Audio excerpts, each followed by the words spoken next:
Hey baby, what you doing later? Oh, hi everybody. We are back in the tower once again. It's Day, so it's time to go see our favourite tentacle-faced troll. This weekend you can find him over in the hangar space towards the right hand side by where all the ships come in.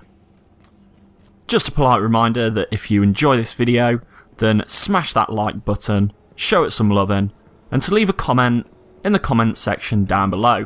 And if you're new to my channel, then click the subscribe button to stay up to date with all my latest Destiny videos. So, have you got a bag of salt for us today? Or have you got some best buys for taking into the Crucible next week? Starting off with the CURIOS, we have Scout Rifle Telemetry, Shotgun Telemetry, and Sniper Rifle Telemetry for upgrading your weapons faster.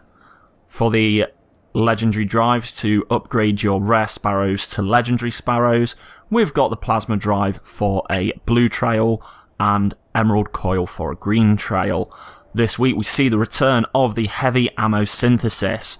If you've got a couple of strange coins after you've bought your exotics this week, I certainly recommend getting this bargain of 5 heavy ammos for 1 strange coin. So, on now to the exotics.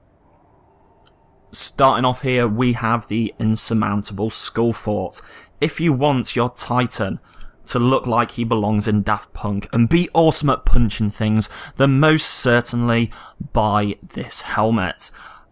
I personally prefer the Helm of Inmost Light because of the Slammerjam perks that you get for Fists of Panic. I mean, Fists of Havoc. But this is also a great buy if you rely on grenades and melee more, and it's also great for PvP. So if we take a look here, we've got Infusion, replenishes health each time you pick up an Orb of Light. For the second main perk here, we've got Impact Induction. Causing damage with a melee reduces your grenade cooldown. And then we've got Improved Transfusion. Kills with Storm Fist immediately trigger health regeneration. You also respawn with full melee energy. So these perks in particular make this really good for PvP. If you don't use Fists of Havoc so much and you rely more on your melee attack and your grenade attack, then pick this up. It's got a, I'd say, mediocre discipline at 104. You could maybe wait it out, see if a better role comes up in the future, but if you don't want to miss out on a solid helmet, then pick this up right now. For the Hunter, we have Lucky Raspberry. It's the only Blade Dancer specific chest piece in the game right now. I would say it is very niche, because if we take a look at the perks here, we've got Improved Arc Bolt Grenade. So Arc Bolt Grenade chains further, spawn with grenade energy. Again, great for PvP. You can carry more ammo for heavy weapons, and carry more ammo for fusion rifles. One thing not to overlook here is the high intellect of 160. This makes this brilliant at reducing the cooldown of your super, so if you love to blade dance, pick this up, you'll be blade dancing more often. Now, I would say that the Mask of the Third Man is better than this. It has got better perks, but again, much like the insurmountable Skull Fort, if you don't want to miss out on a bargain, then by all means pick this up. You may need this item going into the Iron Banner next week. Next we have Starfire Protocol for the Warlock class. This is the only Dark Below DLC exclusive item this week, much to everybody's relief, or at least people who don't have the DLC yet. So like the Lucky Raspberry, this also has a high intellect of a maximum 155, starting intellect of 144. It's also very niche, in that the main perk is to gain an additional fusion grenade. This does not stack with Gift of the Sun, before you ask. So what it does do is it frees you up to either choose Angel of Light or Touch of Flame from that particular skill tree. the latter of which will ignite enemies that get caught in the blast radius, and if you want to stack this with Viking Funeral, you will be dealing a lot of flamey pain. Again, this is a particularly good item to pick up for PvP, and with Iron Banner just around the corner again, I would snap this up if you're a Sunsinger that uses a lot of fusion grenades. On the surface, this exotic is not a god tier item, but given the above abilities, plus the bonus fusion rifle ammo and heavy ammo, this item is pretty solid. For this week's exotic weapon, we have the Last Word. This is a top tier PvP weapon. It is a must buy for hand cannon enthusiasts. Don't miss out on this. I can't guarantee when Xur will sell it again. So if we take a look here at the perks, we have got Fanfire. This weapon can be fired quickly and continuously. I don't know why it doesn't say full auto, because you can just hold down the trigger and go ham on your enemies. For the next perk, we have Hipfire.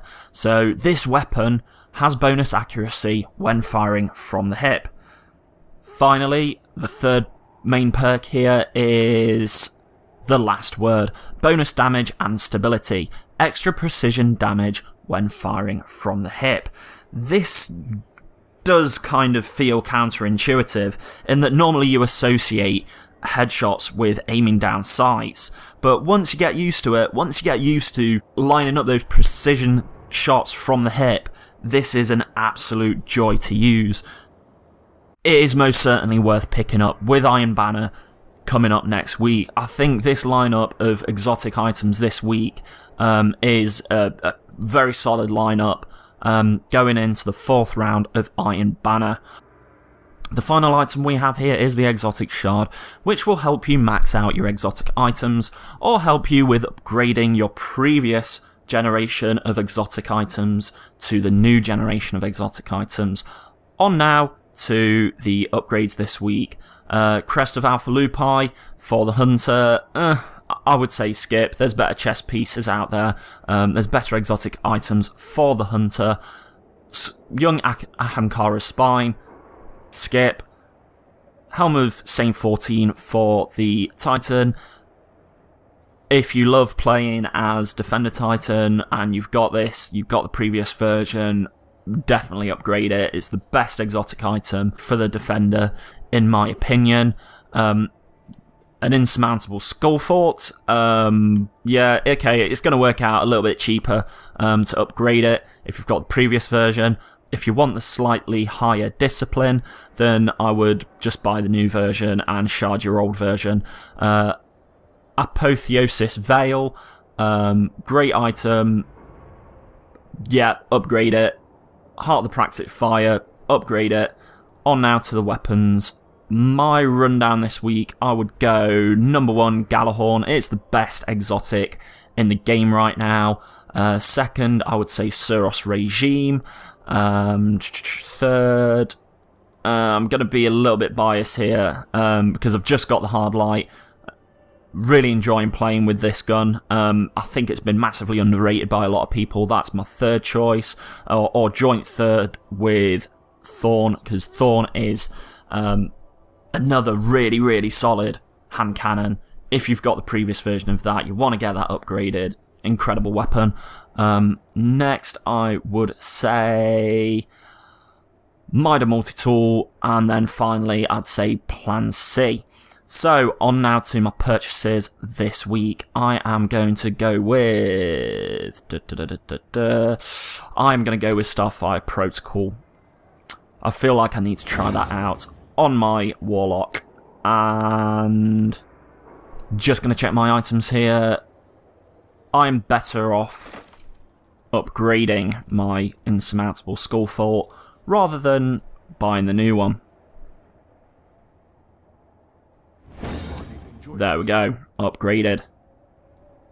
Don't think I've got anything else on me that I need to upgrade right now. Got a new generation Galahorn. The only thing would be the Mida Multi-Tool, but I don't think I've got it on this character, so I'll save that for another time. You don't need to see that in this video. One last thing I wanted to mention is you will notice the absence of an exotic engram this week. It seems to be the pattern that Xur is only selling exotic engrams every other week. I'll go back, check through my previous videos, see if this is the case, but off the top of my head, that certainly seems to be the pattern right now. I'll keep you updated with that one. So yeah, that just wraps up week 18 of Xur. If you've enjoyed this video, smash that like button, leave a comment down below, and if you're new to my channel, then click the subscribe button. It's been fun hanging out, Guardians, and I'll see you in the next video. This is CLARKSIDE, signing out.